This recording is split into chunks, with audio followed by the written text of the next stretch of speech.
What is vibing? This is Vish, and today I'll be responding to Sadhguru's video on how do you experience nothingness. Also, if you could hit that subscribe button, I would be truly grateful. I'm a meditation coach and I've guided hundreds of people on their meditation journeys. If you have any questions about it or want to start, comment down below or message me on Instagram at VishVibes. Sadhguru is a yogi, mystic, and visionary who is enlightening the world. I'm truly grateful for his presence. Let's see what he has to say about nothingness. This question is from Vasini. If one has a deep yearning for nothingness and one is doing all the sadhanas and becoming emptier each day, but the experience still has not happened, what is one to do, Sadhguru? Emptiness does not come in installments.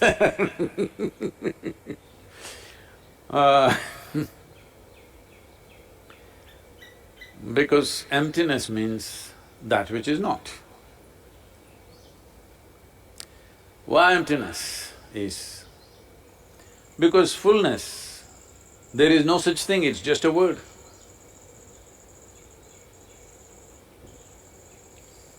If you really look at it, let us say, I will put $1 billion into your pocket. No, I have no such plans. I am raising funds right now, okay? Suppose, just to titillate you,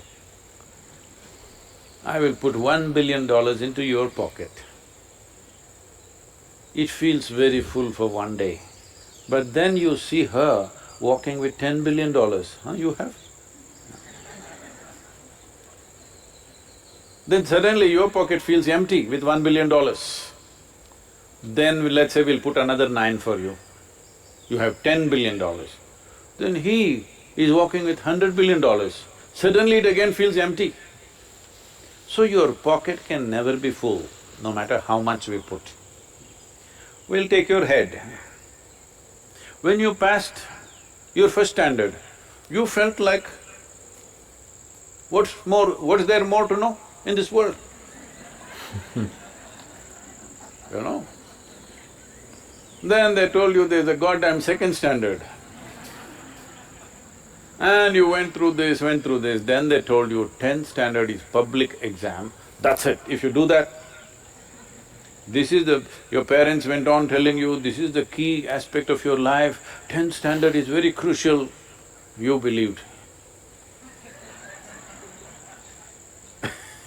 I can relate. And you finished your 10th standard and you're feeling chest puffed up and you thought you really know it. Then the next day they started bothering you, which college will you join, which college will you join? What college? I thought number 10 I reached. Perfect number champion number, but no good.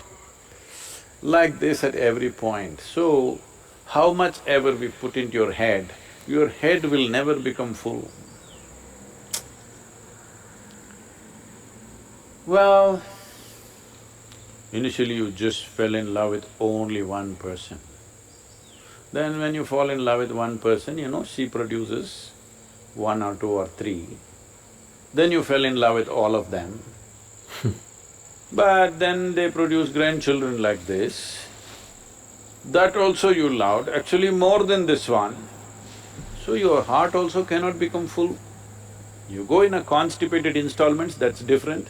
If you fall in love with everything in the universe, still it is not full, still it is capable of taking more.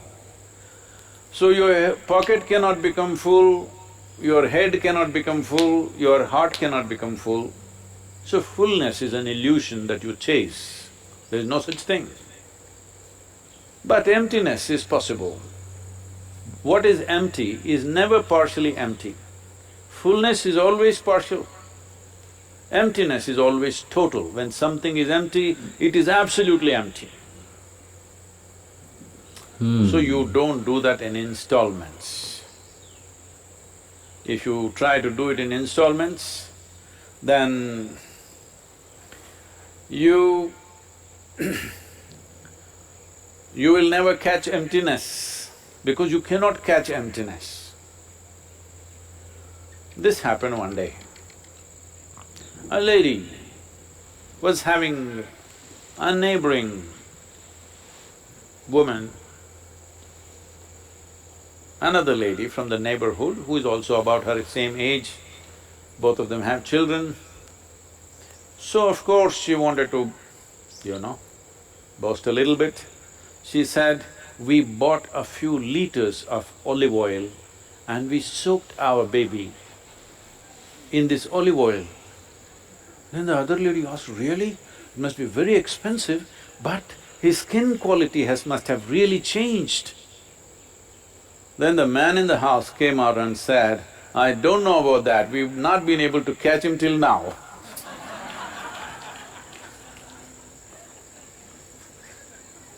So don't try to catch Interesting. emptiness. You can't catch emptiness, it's not anywhere, but it's total. So what do? How do I empty myself? You understand this, if I take a bucket, I can empty it by throwing a mug after mug out. If I take a well, I can take buckets and buckets and buckets and empty it. Well, that is not the way it happens. You become empty not because you have nothing.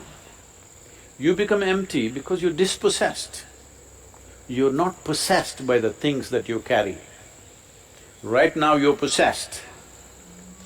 Your money, your home, your relationships, your God, your religion, your philosophies, your love affairs,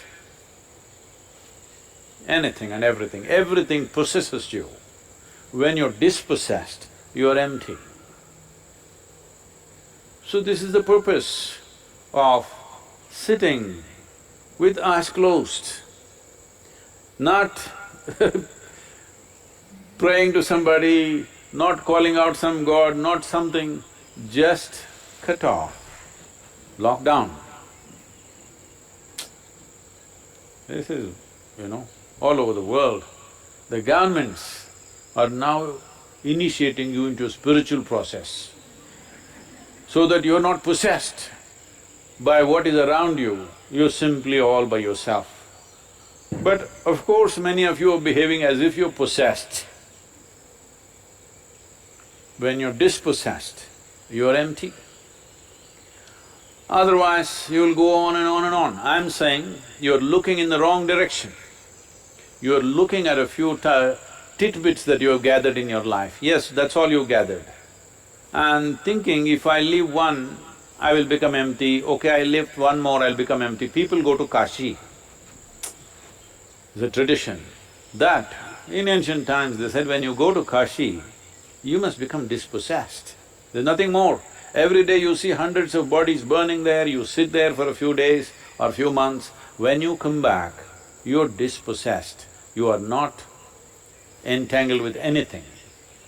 Then people made it little more, you must leave some money and come, you must leave something else and come. These days they leave only pavakai and come, the bitter gourd.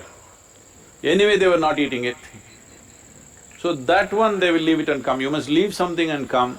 So I left bitter gourd because I don't like it anyway. That is not the way to leave it, because you are aiming at the wrong target. Even if you shoot it, it's not going to go away. This happened. One day, Shankaran Pillai was newly married. So he made it a point when he's coming back from his office, he always stopped in a restaurant and made sure he ate reasonably well and then came home. Because home was an experiment still. So he came home and his wife was… as soon as he came home, she opened the door, she hugged him and cried bitterly. He asked, what happened?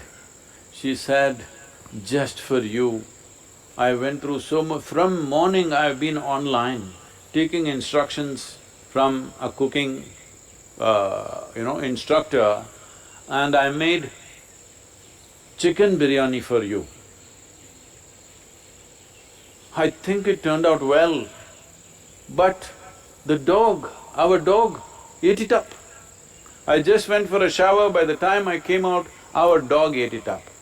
Shankaran Pillai says, it's okay, don't cry, I will buy a new dog.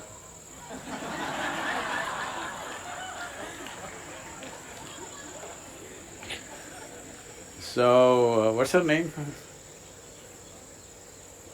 Vasini. Huh? Vasini. Vasini, if you want to become empty, what is needed is to get dispossessed. There are methods for that, how to do it.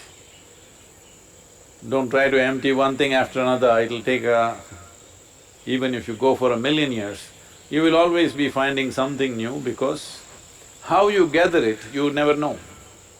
You can get rid of this, you can get rid of that, but you keep on gathering other kind of things. So don't go that way, there are proper methods. You should get initiated into something which will work.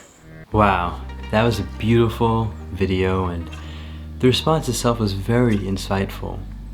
To also a very interesting question. To become empty was the question, and how do you get there was what Vasini had asked Sadhguru. Now, to be honest, I truly don't know what exactly she was asking. The assumption I am making is going to be along the lines of detachment or disidentification, because to be empty means to be nothing. No thing can also be referred to as that which is not. And even nothing is really not nothing, but it's no thing. So, which is why it's called that which is not. It is very interesting because, as Sadhguru has talked about in other videos, Shiva also translates to that which is not. It's a term and almost a spiritual realization that I can't even put into words because it is of the consciousness and it is beyond the mind. However, I could, similar to Sadhguru, point to directions and general guidelines that could help give directions for you to experience the answer and the truth yourself. And I noticed how Sadhguru kept on saying dispossession, and to me that just seemed very similar to the idea of detachment or disidentification. It's all about being free or liberated from any sort of karma, as Sadhguru describes being the baggage that you build up over time, whether it's through internal or external means. And so once you are liberated, you're free from all of that. You become one with the universe, which is also known as yoga. Yoga is not just the physical body and breathing motions. It has a much deeper spiritual significance, and that is the liberation of union, getting your geometries and energies aligned with that of the universe. And so through these processes, as he said at the end, when you are initiated into a specific spiritual practice, naturally the entanglement will go down.